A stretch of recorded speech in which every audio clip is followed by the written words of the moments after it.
اچھا تھا.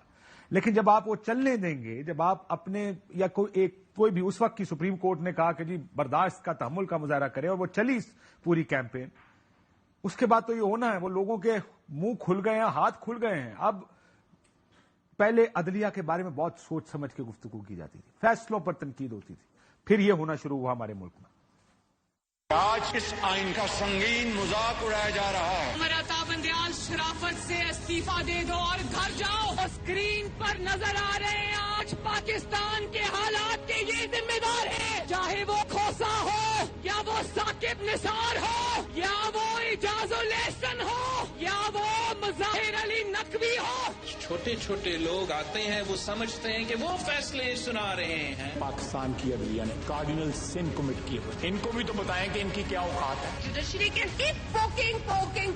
کورٹ کا آرڈر ہے کہ پیسے دے دیں تو make no mistake, no buddy can give money. Nawaz Sharif کو تاحیات نااہل کیا تھا, ان کرداروں کو بھی چوکوں میں لٹکایا جائے. سپریم کورٹ کے سامنے بہت بڑا دھرنا دیا جائے. اگر ججز کے گھروں میں گھس کر کوئی شخص آگ لگائے گا اور میں پیشن گوئی کر رہی ہوں, آپ کریں فیصلہ اس کے خلاف. کسی کا گھر نہیں بچے, کسی کی فیملی نہیں بچے. یہ انہوں نے پہلے ہی پریڈکشن کر دی تھی, کسی کا گھر نہیں بچے گا. اور لگتا ہے ایسے ہی ہے کہ اس وقت ابھی حسنان نے یاد کرایا کہ ساس کا بڑا ذکر ہوتا تھا, کالیں ریکارڈ کی جاتی تھی, ٹی وی پر چلتی تھی, ہر پریس کانفرنس میں ذکر ہوتا تھا, بینچ فکسنگ کا بڑا ذکر رہا اس وقت.